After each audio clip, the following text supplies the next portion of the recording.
So I'm here with Care Bear, Mr. Bear, aka Catman, aka I'm pretending to be calm, aka I get excited when my den mother comes around, Mr. Bear guy, dog, person, man.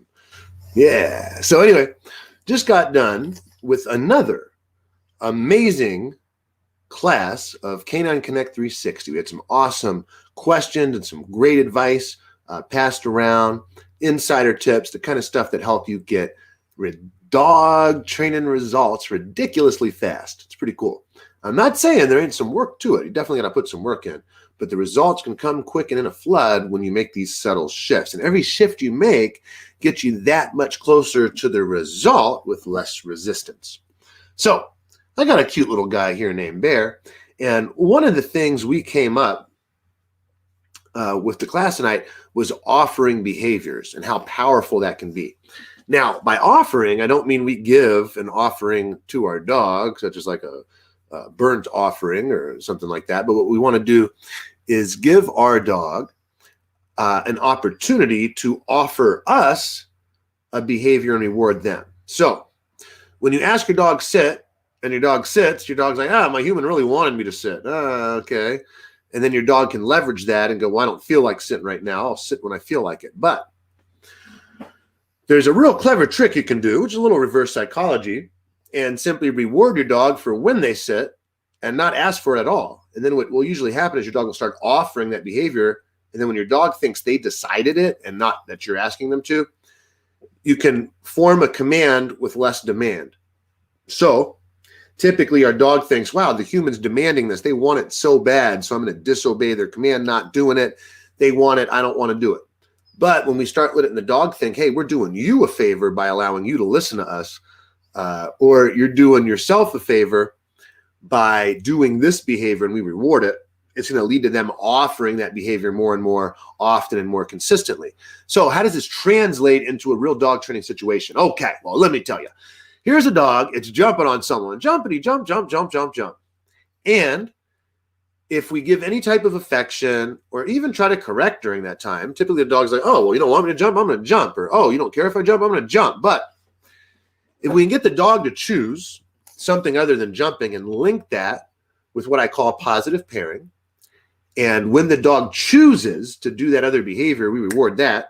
What happens is the dog feels they're in the captain's seat of the decision, which typically leads to them doing it easier with less friction on our end, where they're not going to try to battle us to, not do the thing we're asking. So it's just like us, where we're like, hey, don't push the red button. Don't think of the red ball. First thing we want to do is push that red button or, think of that red ball. It's like, oh, yeah, red ball. What am I not supposed to think of? Oh, wait, I'm already doing it, thinking of the red ball. Whoops. And so for dogs, oftentimes we're like, hey, stop barking. Hey, quit pulling on the leash. They're like, oh, you don't want me to? They want to do it even more. And this is why when we take like socks or shoes away from a dog that's chewing them and put them up, or we take like a magazine they have and put it up, it just makes them want whatever we put up more. They're not thinking, oh, the human put it up, so that must mean not to eat it again. What the dog's thinking is, oh, you put that up, it must be valuable. I can't wait till that thing comes out again. Next time, I'm not going to let it go as easy. And then that's what eventually leads to like object guarding and dogs that have possessive problems, right? So for me, I'm not going to take the object away. I'm going to leave it there. And then I'm not going to let them get to it. Now, easiest way to do that, to put it in perspective without having to talk your ear off for the next hour trying to explain what I'm talking about, is I'll put a leash on them, okay? Easy peasy. And so if the leash is on, and let's say they're trying to get to the thing they're not supposed to get to, if they can't get to it, but I'm not telling them no, eventually the brain chooses something else. They'll choose a new place to go. And when they go there, hey, my object stayed. I never took it away. I didn't create that thing like diamonds, where if they're limited quantity or hard to get, they're more expensive. Unlike the rocks or pebbles you can find anywhere. Those don't cost as much. So instead of me taking away the shoes and the socks and the TV remotes and putting those up, and the dog going, ooh, that's the valuable stuff there. I can't wait till I get my hands on a sock or shoe or the remote. No. Instead, the dog's going, oh, no, the object's right there. Must not be that valuable. Human don't even want that object, so it really must not have much value.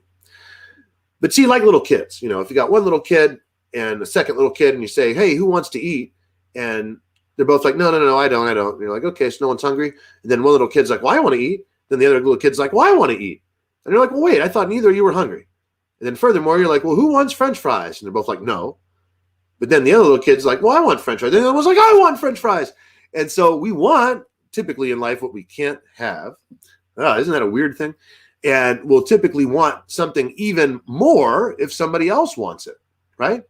So if there's 2 automobile stores, let's say, and one has a ton of people that are going there buying cars right and left, and the other one's got like a giant car lot, but no one's buying cars, typically we're going to want to go to one where the action is, because we believe in social proof. So if someone else is having a great experience driving that car, we're like, yep, that must be the car to get. In fact, oftentimes you might have even purchased a car because of that. One of your friends got a particular make and model, and they told you how awesome it is. You rode in it, and you went, yep, I want that too. So for our dogs, whenever we take something, it usually just makes them want it even more. We use that technique when we're trying to teach them, let's say, all sorts of crazy tricks. We'll build drive around an object so that they want that object more. They're more willing to work for it. And the way we do that is by taking the object away when it's fun, which is typically what people are inadvertently doing when their dog's having fun being naughty, chewing up something or doing something bad. So another way you could apply this technique. So I could do it even now. So let's say he's getting feisty, right? I'll let him feist and fuss around for a second, right? I'll just let him. I won't try to contain him. And then when he stops, I'll just pet him. There you go. That easy. And so you're just letting him choose what it is versus me trying to dictate and say, hey, cut it out, dude. I don't like you getting all excited like that. I just let him chill, and then I pet him.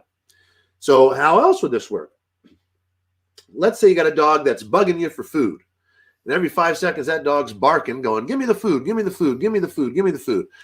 If we would simply just wait for the dog to stop asking and then present the food, well, now the dog has the positive pairing with, wow, if I'm just calm, you'll feed me. And then they're more likely to offer the behavior of being calm than offer the behavior of harassing you for the food. Who knew? It's pretty cool. So when it comes to this stuff, I really want you to think in terms of how can I set up my training at first in a way where my dog is choosing the thing I want them to do without me having to force, prod, pry into their life. Like how can I just set them up for success that when they naturally do the thing I want, I can reward? Well, here's an easy one.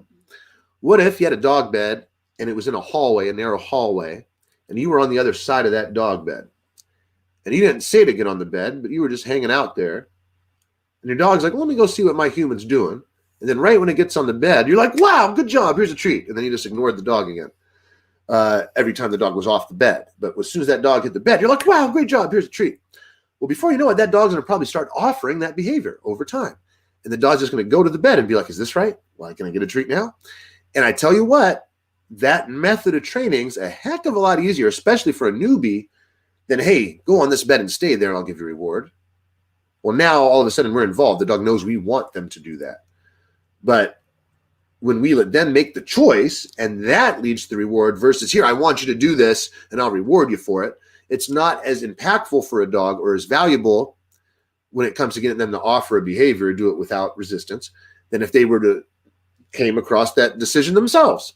Now, ultimately, we want our dogs to listen to us regardless. If they feel like it, if they don't, if they want to go run across the busy road to get to the poodle on the other side, no, we want them to listen. If there's a cute little squirrel, tempting them with their good looks, no, we still want them to listen. So at some level, no, we're going to transition and transition to something where, hey, look, I get you want to do this thing right now, but I told you to listen to me, and now you're going to get positive stuff for listening to me, and we're going to interrupt the negative behaviors. But in the beginning, if you can have a positive pairing and just have the dog offer you the behavior by you just doing a little tweaking in your training plan, it's a lot easier. So what's another one? I'll see people all the time. They're like, hey, my dog's like kind of reactive, and when someone comes in, it's like growling and it's going crazy and going nuts. And I'm like, okay, well, what do you do there? Well, I try to tell them no. And I'm like, well, how's that work? Well, it doesn't. I'm like, well, what else have you tried? Well, I tried telling them good girl or good boy when they were calm or like, when they were getting upset and like that didn't really work. I'm like, okay, cool. Why don't you try this? How about I just stand in here and we're just not going to tell the dog a thing, but every time it tries to lunge, we'll just put a little pressure on that leash and loosen it up again. And then when the dog starts when we start seeing a decline in that dog's reactive behavior as they start, calming down, right in that moment, that dog shifts from, oh my gosh, this person can't be in my house, to, I guess it's not so bad, and reward in that moment. The dog chose that behavior. We didn't try to tell them to do it. They chose it. Now, we might have influenced a little bit by not letting them get to the person or escalate it, but when they de-escalated themselves and calmed down, we give the reward then and then repeat. Then he'd send the person out and back in. We do it again, and the dog gets all fired up, and then when it calms down on its own, give a treat and then do it again. And then eventually when we walk in, that dog's not reactive. Why?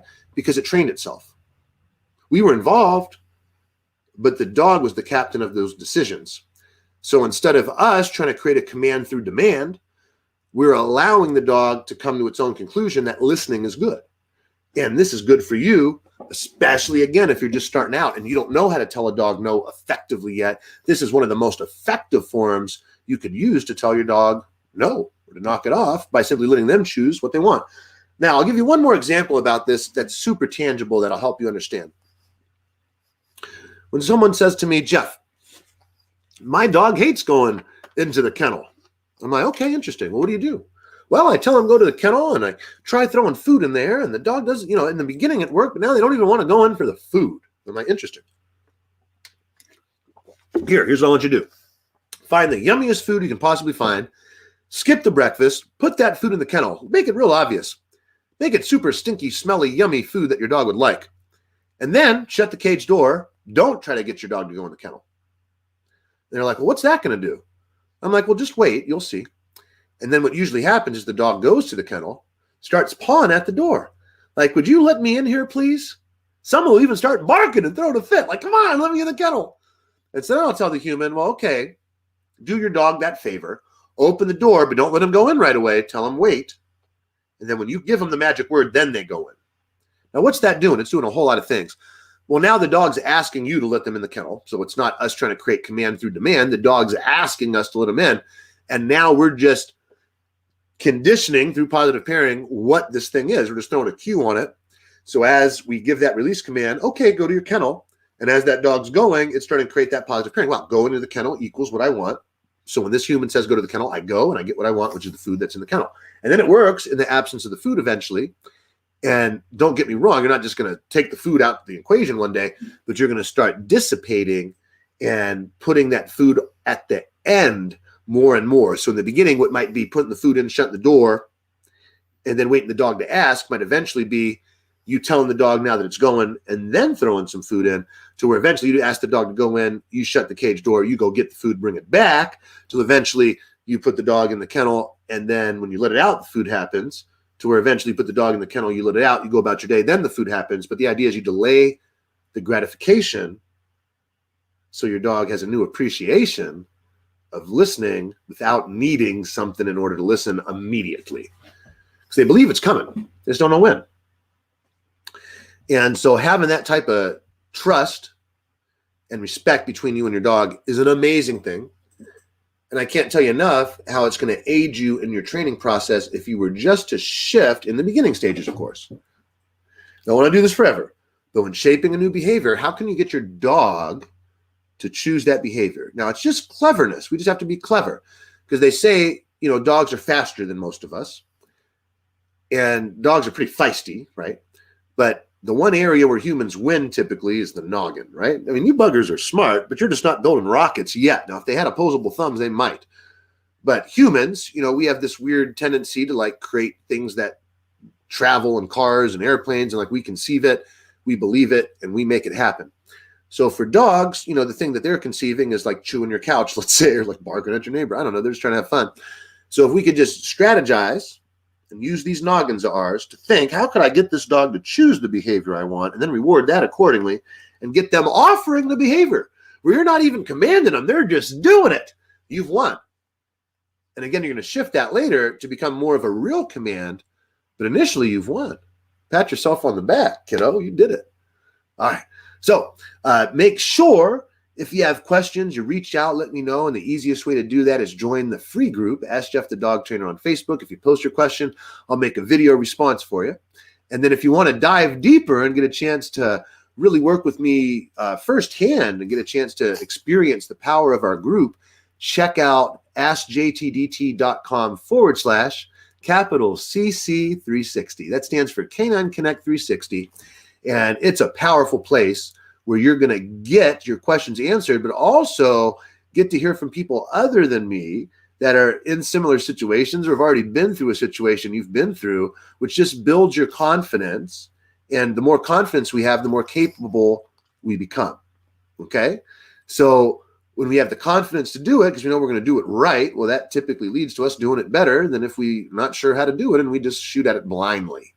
So if you're feeling you want a little more support, make sure you check that out. Again, that's askjtdt.com/capital CC360. Well, ladies and gentlemen, I'll part with you now and tell you goodbye. And Bear will say, see you later, boys and girls. And he'll keep pretending to be calm for the moment, although he's considering some crazy licking right now. So here's what I'm going to do. I'm just going to shift and adjust, let him choose a new behavior, and then reward that instead. And now add the thing back there without the licking. Much better. See how that works? You just do some positive pairing and let them make the choice. All right. See y'all later. Have a good one. Bye for now.